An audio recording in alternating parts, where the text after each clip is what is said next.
If you haven't been paying close attention, we have a basketball powerhouse rising at Pecatonica. The Indians are ranked second in the state this week in Class 1A. Yeah, they won 27 games last season before losing in the sectionals. They already have 14 wins this season and only 1 defeat. So I sat down this week with head coach Bobby Heisler to get a better feel for this Pecatonica team.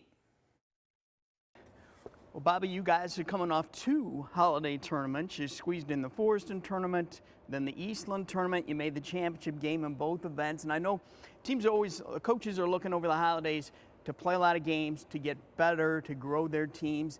How much of that growth and improvement did you see out of your guys? I think we saw a tremendous amount. One of the other things I don't think you really alluded to, but also areas that we can get better, right? And Forreston stretched us a little bit. There was a stretch there that I was not with the team, dealing with some illness.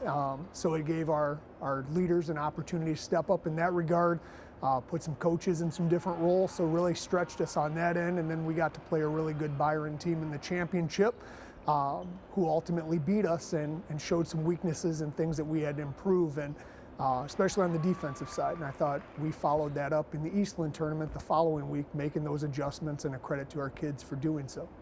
You have your own MLK tournament coming up here in a little over a week. At a good field again this year. You got Scales Mound in the tournament, a good Galena team, Johnsburg, Richmond Burton.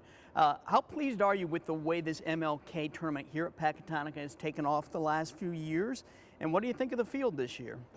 Extremely pleased with the way it's kind of panned out the last couple of years. We'd like to make it super competitive year in, year out with some of the best small school teams in the area. And this year I think it's going to be tough once again, just like it was last year. I think it'll be representative, kind of like our summer league is, of teams who do well typically have postseason success as well. What I like about your team is it's not just 2 or 3 guys you rely on. You got 6, 7, 8 guys who can be your leading scorer maybe on any given night. That makes you guys tough to prepare for. How sweet is it to have that kind of balance on your roster? Well, from a coaching standpoint, you enjoy it just from, the strategic side, which you said we're kind of hard to game plan for. But then on a player side, it's enjoyable for the kids because they give of one another to have that success, and it allows for more people to participate and be an important part in that role that winning is. So I think that we do things the right way. We try to do things the right way, and I think that's why you see so much excitement from our kids. And you have a lot of football players on this team who played on the successful DuPac football team. They played in some huge football games, pressure-packed situations. Does some of that translate over to basketball when it comes to a big game situation? Yeah, I certainly think it does, Scott. One of the things that, and obviously the games are important, but I think more so than that is the early morning workouts. We have a breakfast club here. Monday, Wednesday, Friday morning, kids are here lifting at 6 a.m.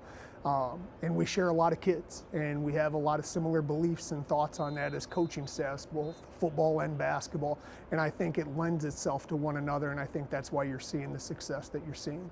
How high have you guys set the bar of expectations for this season? Do you talk about that long-range goal, or are you just kind of show up day by day and take it that way? Well, I think the goal is the same every year. And the ability to meet that goal may change year in, year out, or you may have different challenges, but I think in high school basketball, the goal every year is to win a state championship. And Pecatonica's MLK tournament next weekend could be very interesting, especially if Peck and Scales Mound meet up for the championship. Yeah, and Scales Mound is ranked 4th in the state. The Indians also have a big non-conference game coming up this Monday against undefeated Rockford Christian. But we're back to the highlights next with Nick 10 Girls action. And we'll go to South Beloit where the Sobel boys hosted a solid Dixon Dukes team.